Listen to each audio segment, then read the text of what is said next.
My sister called me a broke failure in front of everyone at our parents' anniversary party, laughing as she flaunted her designer life while I stood there in my thrift store dress. What she didn't know was that the man watching from across the room, the one she'd been desperately trying to impress all night, was actually my husband of 5 years. But here's what I need to know. How do you handle the moment when your biggest secret becomes your sweetest revenge? I'd love to know which corner of the globe you're watching from.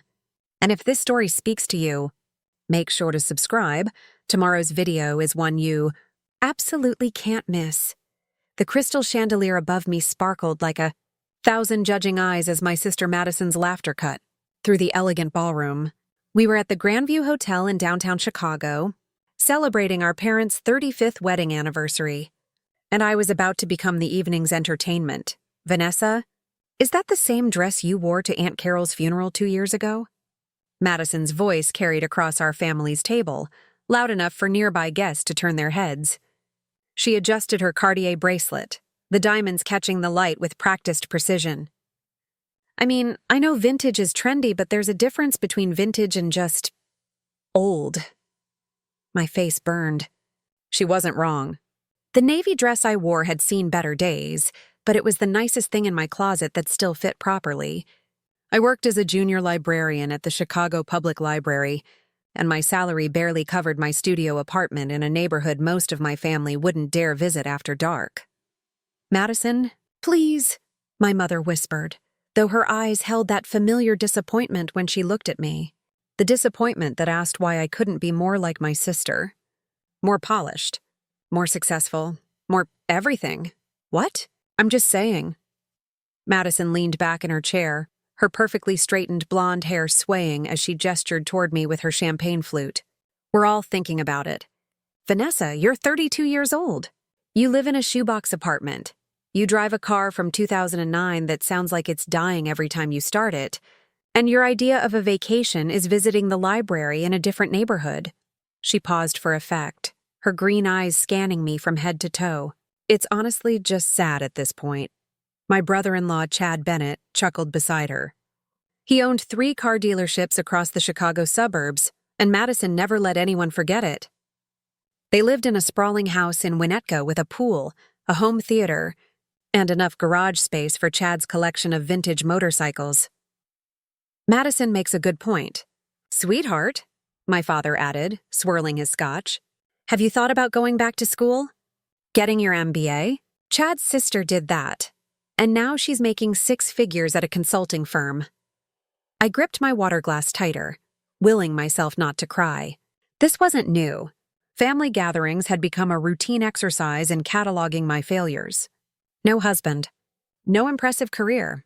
No vacation photos to post on social media. Just me, my books, and my supposedly pathetic existence. I'm happy with my life, I managed to say, though my voice came out smaller than I intended. Madison snorted. Happy? Vanessa, you're not happy. You're settling. There's a difference. She leaned forward, her expression shifting to something that almost looked like concern, but felt more like pity. I'm your sister. I'm allowed to be honest with you. Someone needs to tell you that this whole simple life thing you're doing, it's not inspiring.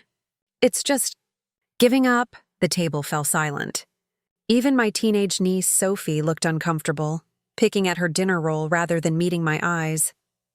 My mother reached for my father's hand, and I saw it then. The shared glance between them that confirmed they agreed with Madison. They saw me as the family disappointment, the daughter who couldn't quite figure out how to adult properly. I think we should order dessert, my mother said finally, trying to redirect the conversation. But the damage was done. It hung in the air like smoke, suffocating and impossible to ignore. I excused myself to the restroom, my heels clicking against the marble floor as I fought to keep my composure. The Grandview's bathroom was all gold fixtures and soft lighting, the kind of place where even crying felt inappropriate. I stood at the sink staring at my reflection. My brown hair needed a trim. My makeup was drugstore brand. My dress was, as Madison so helpfully pointed out, ancient. Maybe she was right. Maybe I was just giving up. When I returned to the table 15 minutes later, Having composed myself enough to fake a smile, I noticed someone new had joined the party. He stood near the bar, partially obscured by a marble pillar, his back to me. But even from behind, I recognized the cut of his suit. Custom, expensive, the kind that cost more than my yearly rent. My heart skipped. What was he doing here?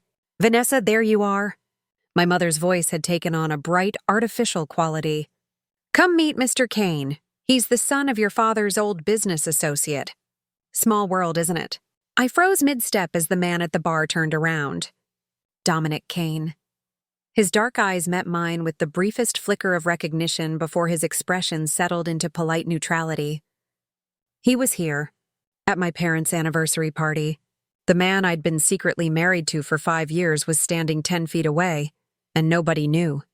"Miss Robinson," he said, extending his hand with perfect formality.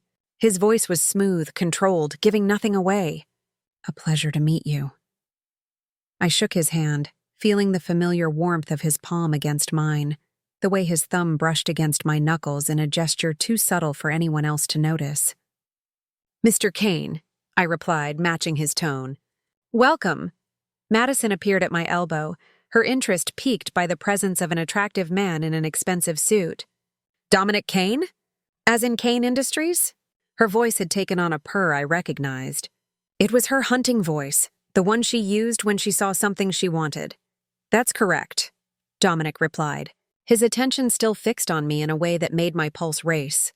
"Oh my God, I just read about you in Forbes." Madison pushed past me, inserting herself between us. "You're one of the youngest trillionaires in America. The article said you revolutionized AI technology and sold your company for something insane like $80 billion. The press does enjoy exaggerating," Dominic said mildly, though he didn't deny it. Chad had joined us now, along with my parents, all of them suddenly animated by the presence of money and power. I watched as Madison touched Dominic's arm, laughing too loudly at something he said. She had no idea that this man had made me breakfast this morning, that he'd kissed me goodbye at the private entrance to our penthouse before I'd left to change into my funeral dress at my fake apartment. "So, Mr. Kane," Madison continued, completely ignoring me now, "are you here alone? I'm sure a man like you has a girlfriend, or maybe you're married." Dominic's eyes found mine over Madison's shoulder. There was a question in them, one we'd discussed 100 times over the years. When would we tell people? When would we stop hiding? I gave the slightest shake of my head. Not yet. Not like this. "I keep my personal life private," Dominic said smoothly, stepping back from Madison's grasp. "Now, if you'll excuse me, I should pay my respects to the guests of honor." As he moved toward my parents, Madison turned to me with a triumphant smirk. "Did you see that suit? That watch? Vanessa, that's what success looks like." She gestured at me with her champagne glass. "That's what you should be aspiring to, not whatever it is you're doing with your life." I watched Dominic shake my father's hand and saw the way my parents' faces lit up at his attention.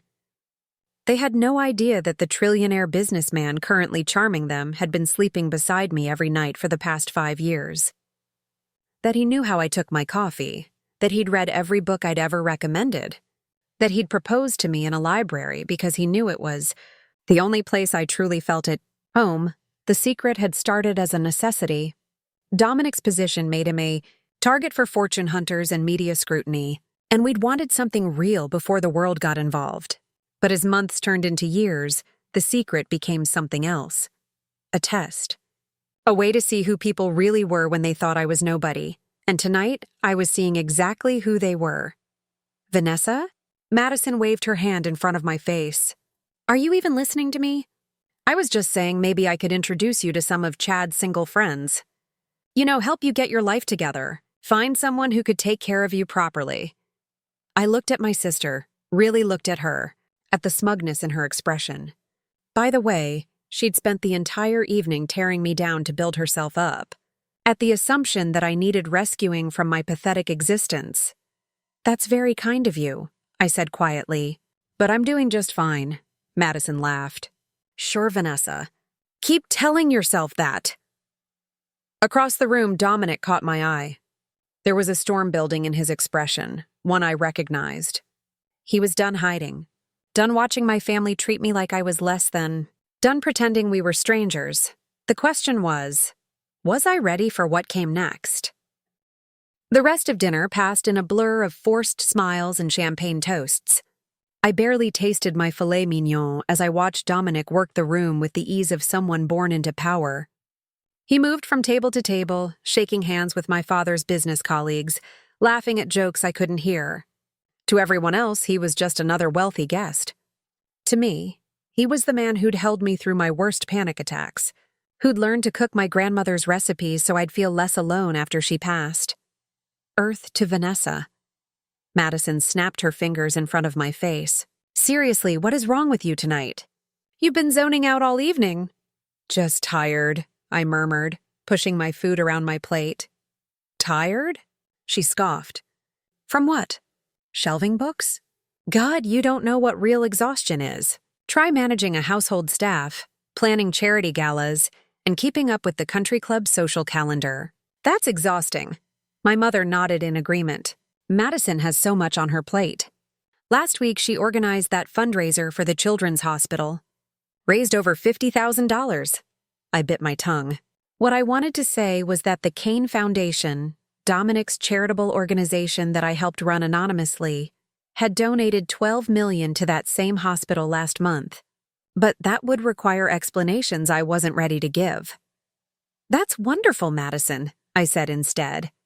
Chad leaned back in his chair, his arm draped possessively over Madison's shoulders. She's incredible, isn't she? I'm a lucky man. He looked at me with something like pity. You know, Vanessa, if you ever want to meet someone, you need to put yourself out there more. Maybe try one of those dating apps? I hear they're popular now. I appreciate the advice, I replied, my jaw tight. No, seriously. Chad warmed to his topic, clearly several drinks in. A woman your age, you can't afford to be picky.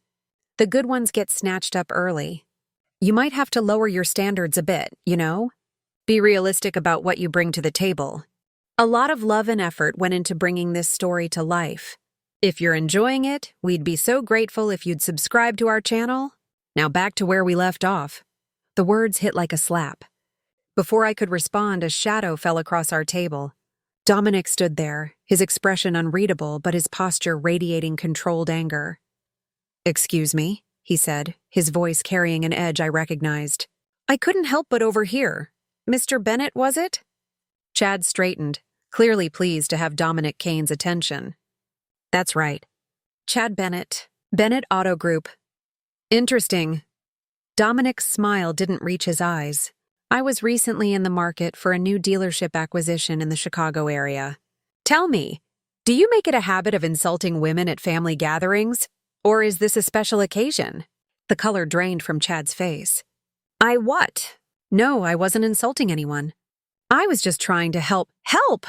Dominic let the word hang in the air. By telling a woman to lower her standards and be realistic about what she brings to the table. That's your idea of help? Madison jumped in, her voice syrupy sweet. Mr. Kane, I think there's been a misunderstanding. Chad was just offering friendly advice to my sister. She's been single for years, and we're just concerned about her future. Her future? Dominic's gaze swept across the table, landing on each of them in turn before settling on me. The look in his eyes made my breath catch. And you've decided collectively that her future looks bleak because she works as a librarian and drives an older car. Well, when you put it like that, my father started, I'm putting it exactly like it is. Dominic cut him off with surgical precision. Your daughter has a master's degree in library science. She's spent the last 7 years preserving historical documents and making literature accessible to underserved communities. She volunteers 15 hours a week teaching literacy to adults who never learned to read. But please, continue telling me about how pathetic her existence is. The silence that fell over our table was deafening. My heart hammered against my ribs. How did Dominic know about my volunteer work? I'd never mentioned it to my family because I knew they'd find some way to diminish it. How do you know all that? Madison's eyes narrowed with suspicion, darting between Dominic and me. I make it my business to know things, Dominic replied smoothly. It's how I built my company. My mother's face had taken on a calculating expression. Mr. Kane, you seem very invested in defending Vanessa. Might I ask why? This was it. The moment where everything could come crashing down or stay safely hidden. I could see Dominic weighing his options and could practically feel the decision forming in his mind. Part of me wanted to jump in, to deflect, to keep our secret buried for just a little while longer. But another part of me, the part that was exhausted from 5 years of hiding, from letting my family believe I was a failure, from pretending the man I loved was a stranger, that part wanted him to burn it all down. Because someone should, Dominic said finally, stepping back from the confrontation. Your daughter deserves better than this. He walked away before anyone could respond, heading toward the hotel's terrace. The French doors closed behind him with a soft click that somehow felt thunderous.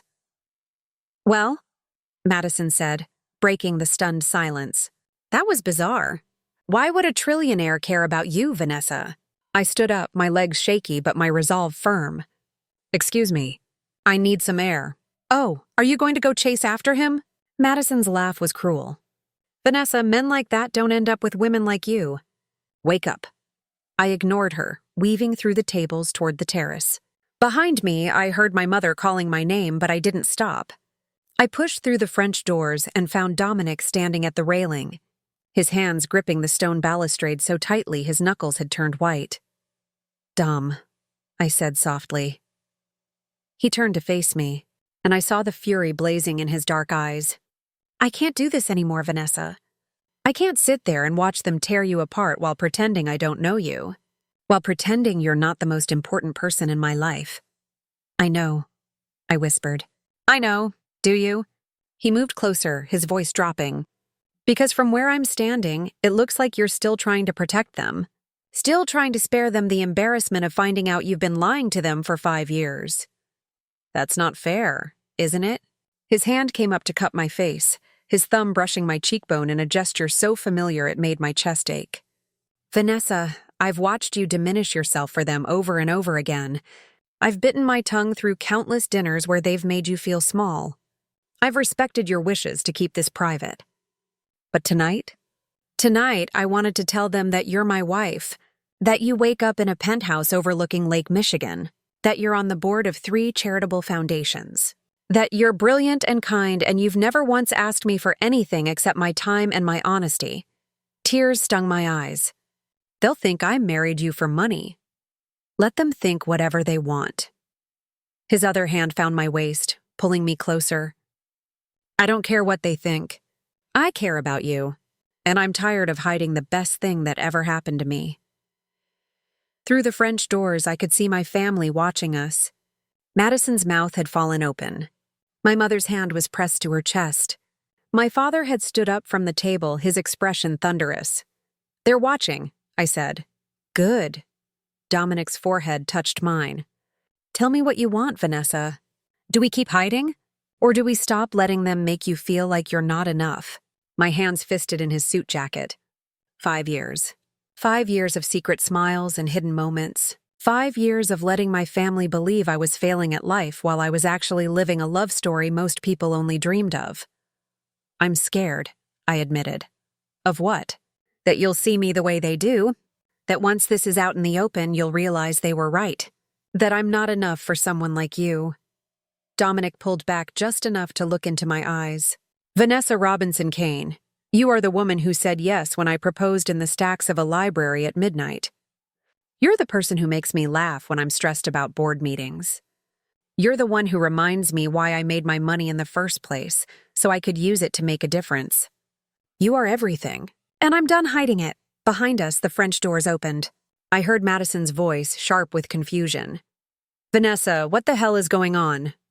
Dominic's eyes held mine, asking the question one more time without words. I took a deep breath and made my choice. Come inside, I said loud enough for them to hear.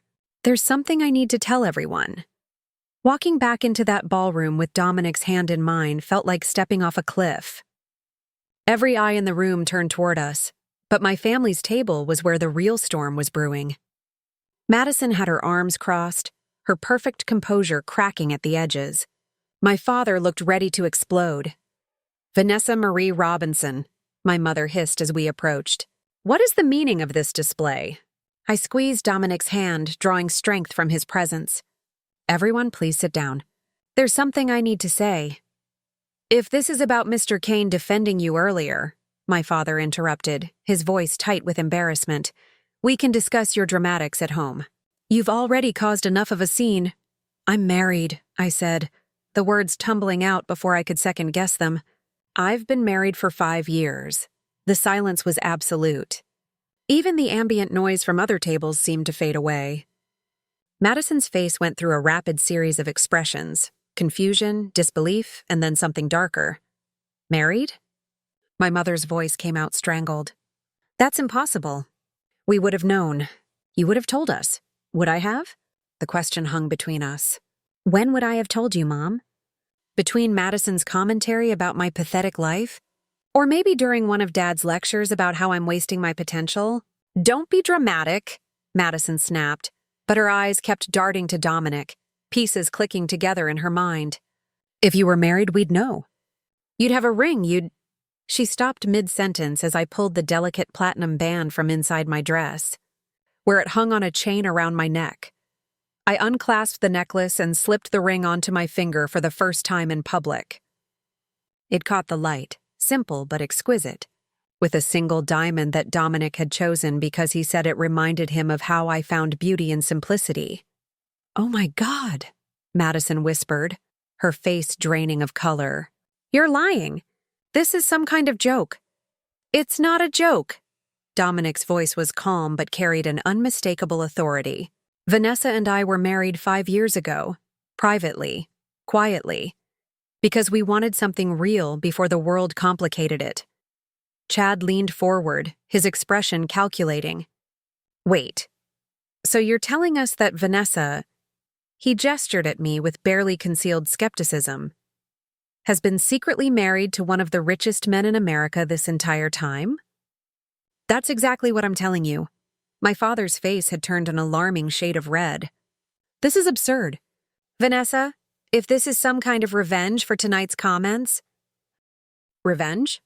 I laughed, but there was no humor in it. Dad, I've spent 5 years listening to all of you tell me I'm a failure.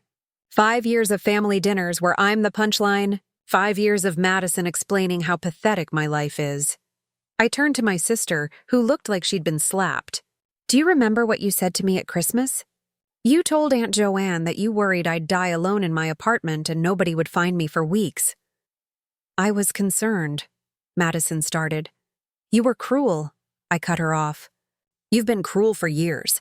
All of you have. And I let you, because part of me thought maybe you were right. Maybe I wasn't enough.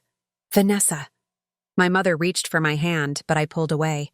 Sweetheart, we never meant to hurt you. We just wanted better for you. Better?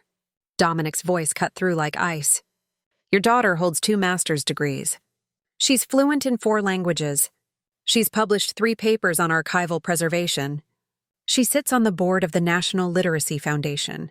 And in her spare time, she's been helping me allocate $3 billion in charitable donations over the past 5 years. But please, tell me more about how she needs to do better. The numbers hit like physical blows. I watched my family try to process what they were hearing, their faces a mixture of shock and dawning horror, as they realized the magnitude of what they'd missed. $3 billion? My father repeated weakly. The Kane Foundation doesn't make decisions without Vanessa's input, Dominic continued. She's the moral compass of every initiative we've launched. The literacy programs across 30 states? Her idea. The scholarship fund for first-generation college students? She designed the entire application process. The mobile libraries in rural communities? She spent 6 months researching which areas needed them most. Madison had gone completely still, her champagne glass frozen halfway to her lips. That Forbes article, she said slowly. The one about your philanthropic work. It mentioned an anonymous advisor who'd revolutionized your approach to charitable giving.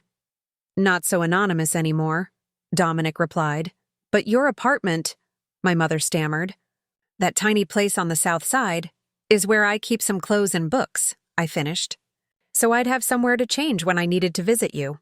To maintain the illusion that I was living the life you all believed I was living. Why? The question came from Sophie, my niece, who'd been silent until now. Why would you lie to us? I looked at her, this 16-year-old girl who'd watched her mother tear me down for years and decided she deserved the truth.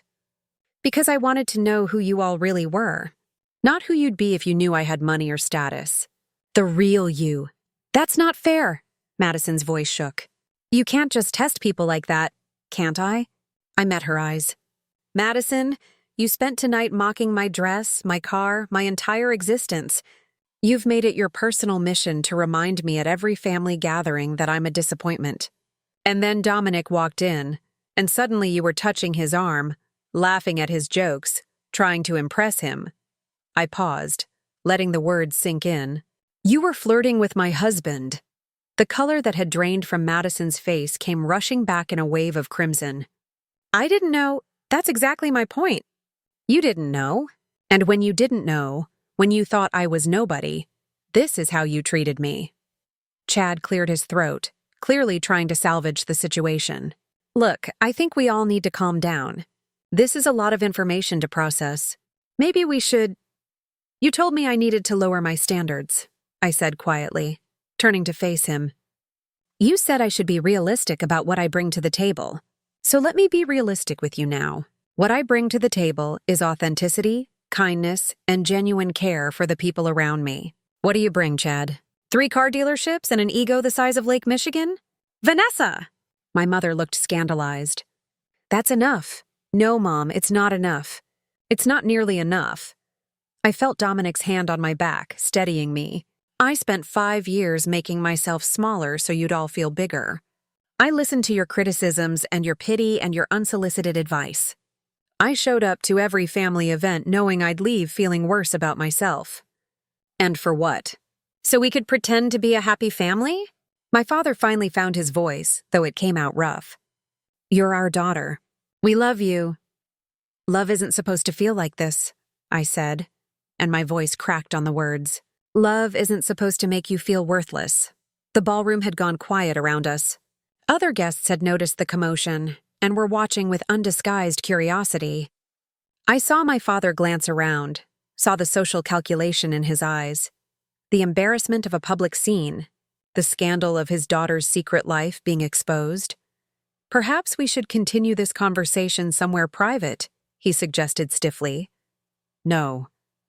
The word came out stronger than I felt. I'm done with private conversations where nothing changes. I'm done shrinking myself to fit into your idea of who I should be. I looked at each of them in turn, my parents, my sister, my brother-in-law. I'm done. What does that mean? My mother asked, tears streaming down her face. Vanessa, what are you saying? I'm saying that you have a choice to make. You can accept me as I actually am, all of me, including the parts you didn't know about and the parts you chose to mock. Or you can keep treating me like a failure and do it without me there to absorb it. Madison stood abruptly, her chair scraping against the floor. This is insane. You're punishing us for not knowing something you deliberately hid from us. I'm not punishing anyone, I said. I'm protecting myself. There's a difference. She stared at me for a long moment, emotions warring across her face. Then she grabbed her purse and turned to Chad. We're leaving. As they walked away, my mother reached for me one more time. Vanessa, please. Don't do this. We're family. I looked down at her hand on my arm, then met her eyes. Then act like it. Dominic and I left the Grandview Hotel hand in hand, walking past the shocked faces and whispered conversations. As the valet brought his car around, a sleek black Tesla that probably cost more than my parents' house, I felt something inside me shift. The secret was out. The masks were off, and for the first time in 5 years, I could finally breathe. Sunlight streaming through the floor-to-ceiling windows woke me at 7. Dominic was already up, standing in the kitchen with his tablet, wearing sweatpants and nothing else. The domestic sight of him making coffee in our pristine kitchen still sometimes caught me off guard, this billionaire who could have staff doing everything but insisted on making my morning coffee himself. You're going to want to see this, he said without looking up, his voice tight. I patted across the cool floor, wrapping my silk robe tighter. See what? He turned the tablet toward me and my stomach dropped. The headline on the Chicago Tribune's website read, Tech Trillionaire Dominic Kane's secret wife revealed at family event. Below it was a photo. Someone at the party had taken it. Probably on their phone. Dominic and me on the terrace, his hand on my face, the intimacy of the moment captured for the world to see. We looked like something out of a romance novel, which made the reality of what was happening feel surreal. There are 17 articles already, Dominic said quietly. TMZ, Forbes, Business Insider, someone leaked the story overnight. Let me guess, I said, my voice bitter. The articles focus on how a librarian trapped a trillionaire. Some do. He pulled me close. Others are more balanced. Forbes actually did their research. They found your published papers, your board positions, called you the enigmatic philanthropist behind Kane Foundation's revolutionary approach. That's something, I suppose. There's more. He scrolled to another article. Your family is giving interviews. My blood ran cold. What? The article featured a photo of Madison, perfectly made up despite it being barely past dawn, standing outside her Winnetka home. The quote beneath made me want to throw the tablet across the room. We're as shocked as everyone else, Madison Bennett told reporters. Vanessa never mentioned being married. We're hurt that she felt she couldn't trust us with something so important. We just want our sister back. She's lying, I said flatly. She's rewriting what happened. Keep reading. My mother's quote was worse. We always knew Vanessa was special. We're so proud of everything she's accomplished. We just wish she'd shared this joy with us sooner. Proud? I laughed, but there was no humor in it. She told me I was pathetic 12 hours ago. Dominic's jaw clenched. My PR team is drafting a response. We can set the record straight. No. The word came out sharper than I intended. Let them spin it however they want. The people who matter know the truth. A sleepy voice from the living room interrupted us. Aunt Vanessa? Sophie appeared, her hair disheveled, still wearing her party dress from last night. She looked disoriented, probably having forgotten where she fell asleep. Morning, sweetheart, I said, forcing brightness into my voice. How'd you sleep? Like I was dead. She rubbed her eyes, then noticed Dominic and blushed. Sorry, Mr. Kane, I didn't mean to crash here. It's just Dominic, he said warmly. And you're welcome anytime. Coffee? I'm 16. Orange juice it is. He moved to the refrigerator while Sophie joined me at the counter. Mom's been calling, she admitted, pulling out her phone. Like 50 times. She's losing her mind. You should call her back, I said. Let her know you're safe. She doesn't deserve to know. Sophie's expression hardened in a way that reminded me painfully of Madison. She said such horrible things last night after you left. About you, about Mr. Kane, Dominic, about the whole situation. What kind of things? I asked, though I wasn't sure I wanted to know. Sophie hesitated.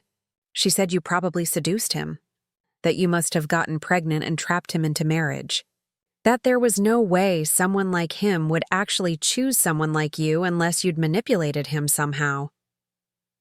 The words hit like physical blows, even though I'd expected them.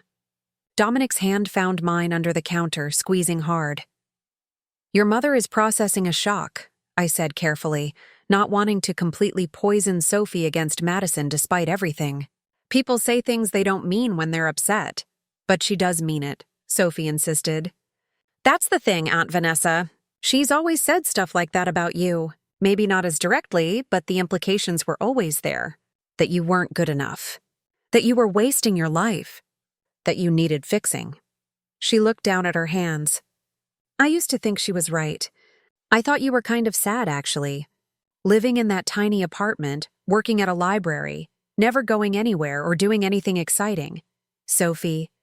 But then last night happened, and I realized I didn't know you at all. None of us did. And the version of you we thought we knew? That was the version you let us see because you were testing us. She met my eyes. We failed, didn't we? Before I could answer, my phone rang. Not a call, a FaceTime request from my mother. I looked at Dominic, who nodded encouragingly. Answer it, he said. But remember, you don't owe them anything. I accepted the call and my mother's face filled the screen. She looked terrible, makeup-free, hair uncombed, her eyes swollen from crying. Behind her, I could see my father pacing in their living room. "Vanessa," she said, her voice cracking. "Thank God, is Sophie with you?" "She's safe. I need her to come home right now." "This is kidnapping." "Mom, I'm not kidnapping anyone. Sophie came here on her own. She's fine, and I'm putting her in a car back to you within the hour." "A car?" My father's voice came from off-screen. "What kind of car?" "Does it matter?" I asked. He appeared beside my mother, and I saw him register our surroundings: the expensive artwork, the pristine kitchen, the view of Lake Michigan behind us. His expression shifted from anger to something more calculating. "Vanessa, we need to talk," he said, face to face. "This phone nonsense isn't productive. I'm listening right now. Not like this. Come to the house. Bring Dominic. We'll sit down as a family and sort this out properly." "Sort what out exactly?" I asked. "The part where you're giving interviews saying you're proud of me? Or the part where Madison's telling reporters she just wants her sister back?" My mother had the grace to look ashamed. "The media showed up at dawn. We didn't know what to say." "You could have said nothing," Dominic interjected, moving into frame. "That was an option. Mr. Kane," my father said, his tone shifting to business mode. "I'm sure you understand the position we're in. Our daughter deceived us for 5 years. We're entitled to feel hurt." "You're entitled to feel however you want," Dominic replied coolly.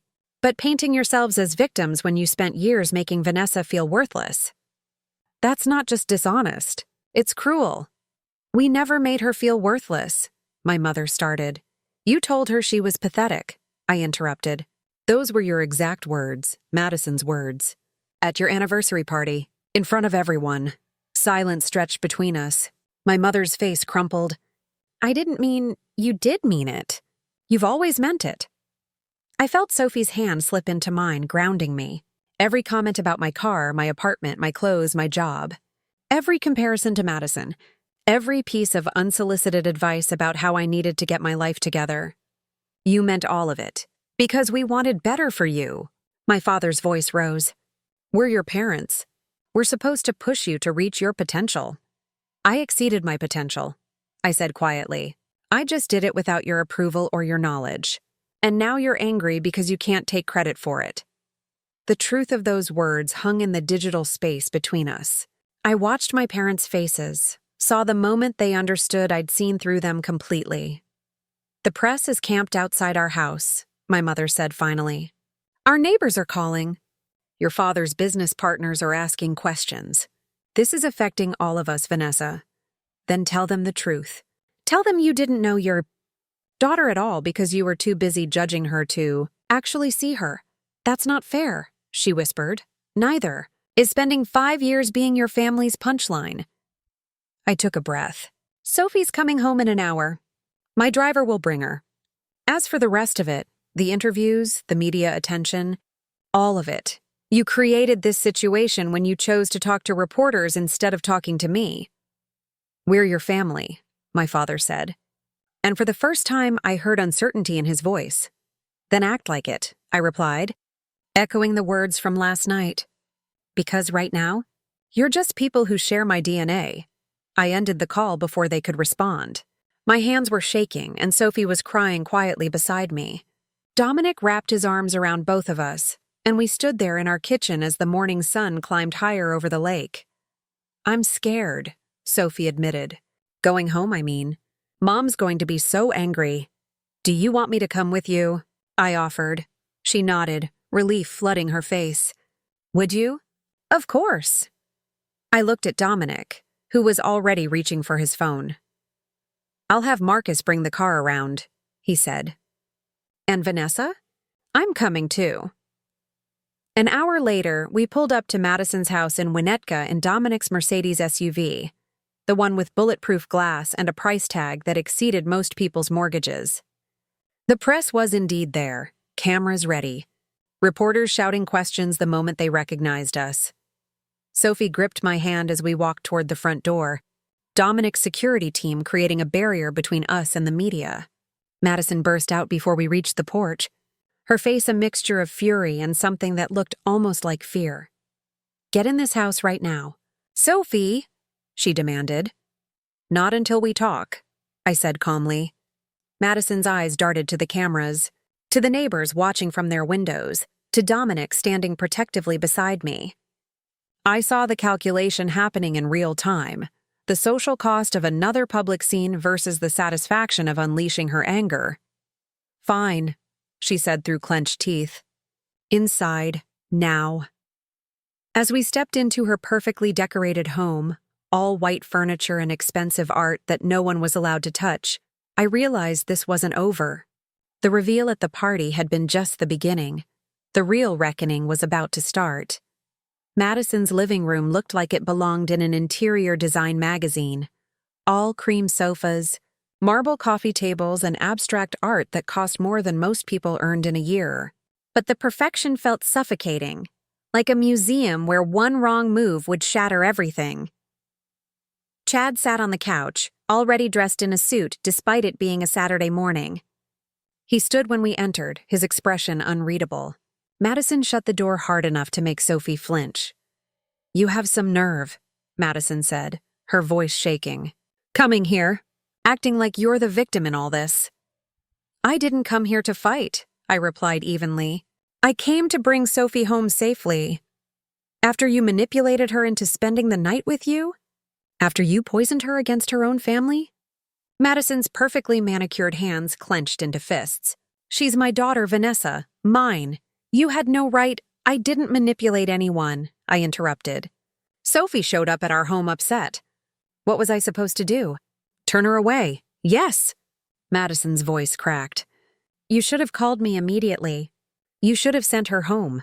Instead, you kept her there all night, probably filling her head with lies about how terrible we all are." "I didn't have to say anything." Sophie spoke up, her voice stronger than I expected. "I figured it out on my own, Mom." Madison's face flushed. "Go to your room, Sophie. Now." "No." The single word hung in the air like a grenade. I'd never heard Sophie defy her mother before. Based on Madison's expression, neither had she. "What did you just say to me?" Madison's voice dropped to a dangerous whisper.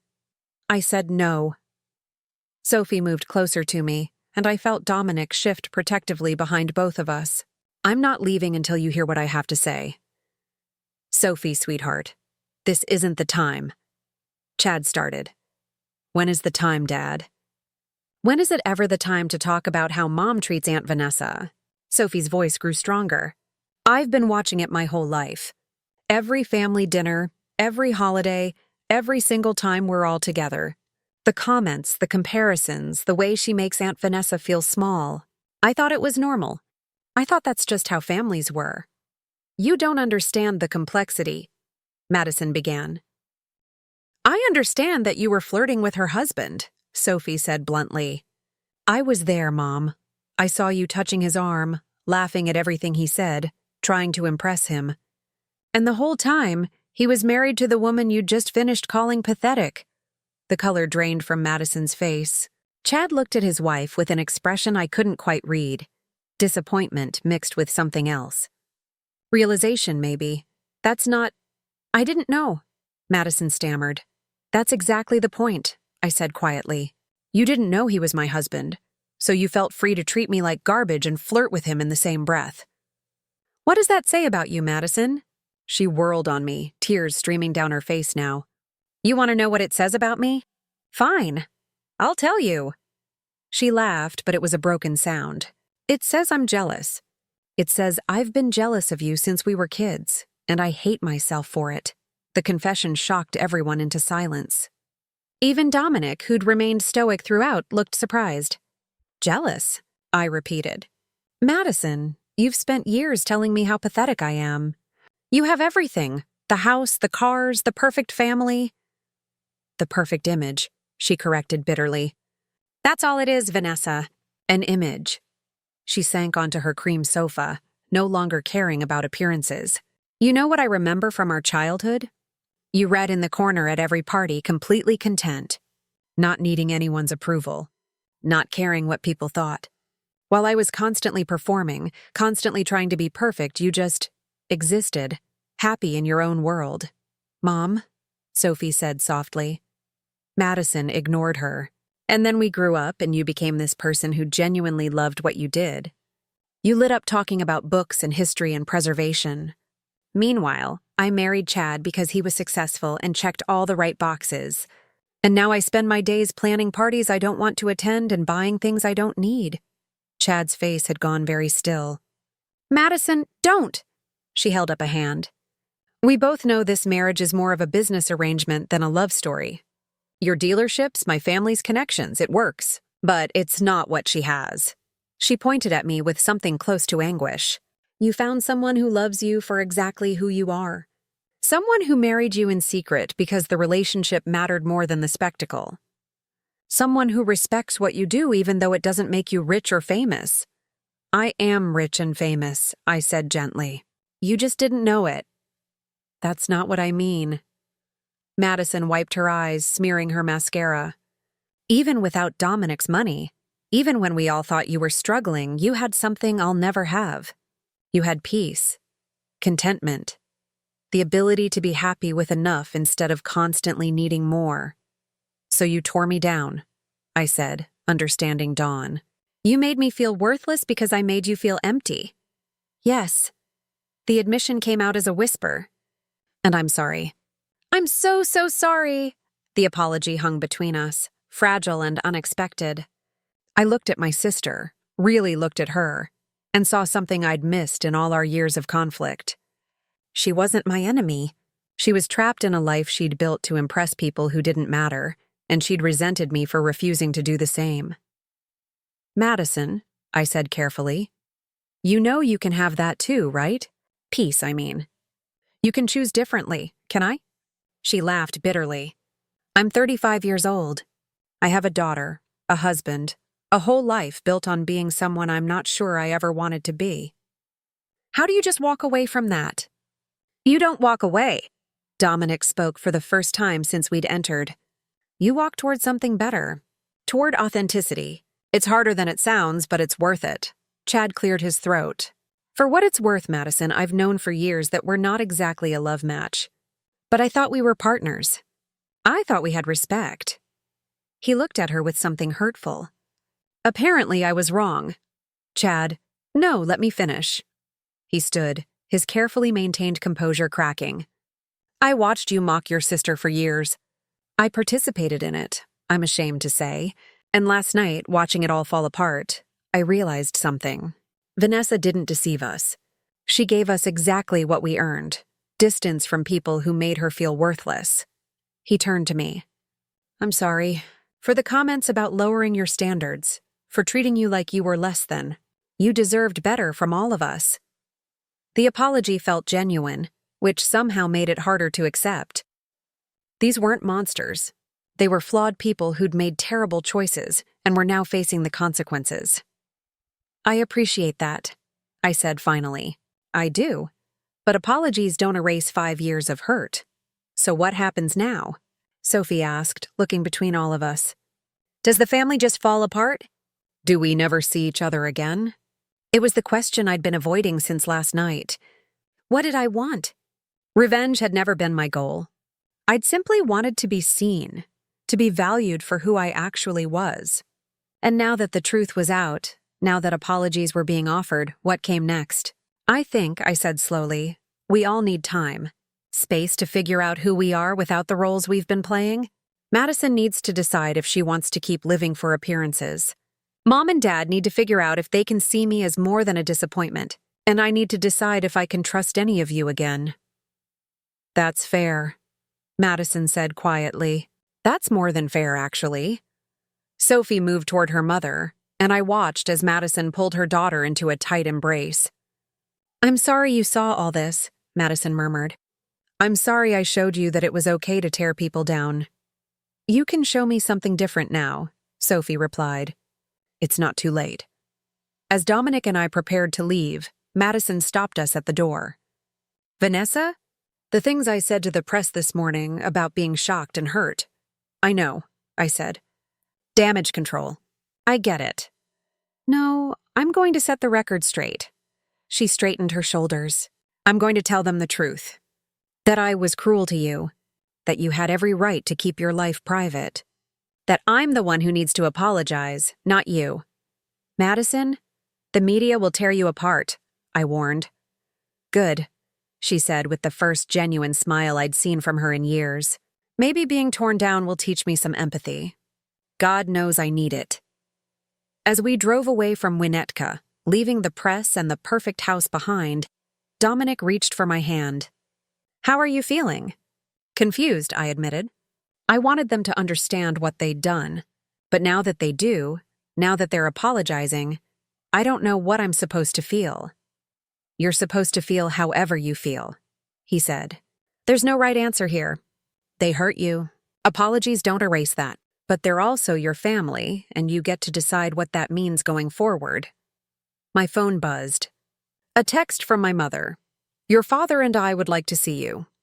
No press, no drama. Just us. Will you come? I showed the message to Dominic. What do you think? I think, he said carefully, that this is your decision. But whatever you choose, I'm with you. I looked out at the Chicago skyline, at the city where I'd built 2 lives. One real and one false. The false one was gone now, stripped away by truth and confrontation. What remained was the real me, and the question of whether my family could accept her. I typed out a response. Tomorrow, noon. I'll be there. Whatever happened next, at least it would be honest. Sunday arrived with unexpected snow, the kind of late autumn flurries that Chicago throws at you when you least expect it. Dominic and I drove to my parents' house in Evanston in relative silence, both of us processing the whirlwind of the past 48 hours. You don't have to do this, he said as we pulled onto their street. No press vans today, just the quiet suburban neighborhood where I'd grown up. I know. I squeezed his hand. But I need to hear what they have to say. I need to know if they're capable of change. My mother opened the door before we could knock, her face makeup-free and vulnerable in a way I hadn't seen since I was a child. Vanessa, Dominic. Thank you for coming. The house smelled like coffee and my mother's famous cinnamon rolls, the ones she used to make on Sunday mornings when Madison and I were kids. It was a peace offering, I realized, a return to simpler times. My father sat at the dining room table, looking older than I remembered. The past 2 days had carved new lines into his face. He stood when we entered, his movements stiff and uncertain. Please sit, my mother said, gesturing to the table. Can I get you anything? We're fine, Mom, I said, settling into a chair across from my father. Dominic sat beside me, his presence grounding. For a long moment, no one spoke. My parents exchanged glances, some silent communication passing between them. Finally, my father cleared his throat. Your mother and I have been up all night talking, he began. About you, about our family, about a lot of things we should have discussed years ago. We watched Madison's interview this morning, my mother added, pulling out her phone. She went on that morning show, the local one, and she told the truth. She played the video. Madison sat across from the host, looking tired but determined. No perfect hair and makeup this time, just raw honesty. I need to set the record straight about my sister, Madison said on screen. The narrative that's been circulating, that she deceived us, that we're the victims here, that's not true. The truth is, I was cruel to Vanessa for years. I mocked her life choices, belittled her career, made her feel worthless at family gatherings. And when she finally revealed who she really was, I was embarrassed. Not because she'd lied, but because I'd been exposed as someone who only valued her when I thought she had money and status. The host looked shocked. That's a very candid admission. It's the truth, Madison replied. My sister is one of the most accomplished, kind, genuine people I know. And I spent years trying to make her feel small because her contentment made me face my own emptiness. She deserves better. She always did. My mother paused the video, tears streaming down her face. She's right. We all treated you terribly, and we justified it by calling it concern. When did you know? My father asked suddenly. When did you realize we were never going to see you for who you really were? I thought about the question. There wasn't one moment. It was gradual. Every family dinner where my accomplishments were ignored. Every holiday where Madison's life was celebrated and mine was pitied. Every conversation where you suggested I needed to change something fundamental about myself. Your library work, my father said quietly. I called it a waste of your education. I said you should go into consulting or finance. Something that made more money. You did? But you're on the board of the National Literacy Foundation. You've published research that's cited by scholars. You've helped preserve historical documents that would have been lost. He looked down at his hands. I never asked about any of it. I never asked what you were accomplishing because I'd already decided it wasn't impressive enough. We did the same thing with your volunteer work, my mother added. Madison mentioned you taught literacy classes, but we never asked about it. We never acknowledged it. We were so focused on what we thought success should look like that we missed what you were actually building. A life with meaning, Dominic said, speaking for the first time. That's what she built. While you were measuring success in dollars and status symbols, Vanessa was measuring it in impact and purpose. My father nodded slowly. I've been thinking about my own father. Your grandfather. He looked at me. He was a factory worker. Worked the line for 40 years. Never made much money, never had a fancy title, but he was the happiest man I knew. He was content. And you judged him for it, I said, remembering. You always said you wanted more than he had. I did want more. And I got it. The business, the house, the country club membership. But somewhere along the way, I forgot that more isn't always better. He met my eyes. Your grandfather would have been proud of you, Vanessa. He would have understood what you were doing in ways I failed to. The question is, my mother said, her voice shaking, can you forgive us? Can we find a way back to being a family? I looked at these people who'd raised me, who'd hurt me, who were now asking for redemption. They looked smaller somehow, diminished by the weight of their mistakes. I don't know, I answered honestly. I want to forgive you. I want to believe people can change. But 5 years is a long time to feel inadequate. Those wounds don't heal overnight. We understand, my father said. We're not asking for immediate forgiveness. We're asking for a chance to do better. What would that look like? Dominic asked, his business instincts kicking in. What are you actually willing to change? My parents looked at each other again. We've already started, my mother said. We called the media outlets who contacted us and declined to comment further. We're letting Madison's interview stand as our family's statement. We want to get to know you, my father added. The real you, not the version we invented in our heads. Your work, your passions, the life you've built with Dominic, all of it. And we want to support you, my mother said. Actually support you, not try to fix you or change you, just be there for you the way parents should be. It was everything I'd wanted to hear for years. But words were easy. Actions would be harder. Okay, I said slowly. Here's what I need. I need space, time to heal and figure out what kind of relationship I want with this family. I need you to stop making comparisons between Madison and me. I need you to respect my choices even when you don't understand them. And I need you to understand that Dominic and I are a partnership. His money doesn't define me, and my work doesn't diminish him. Done, my father said immediately. All of it, my mother agreed. Whatever you need. And one more thing. I took a breath. I need you to go to family therapy, all of us. Madison, Chad, Sophie, you two, Dominic, and me. We need a neutral space to work through this with professional guidance.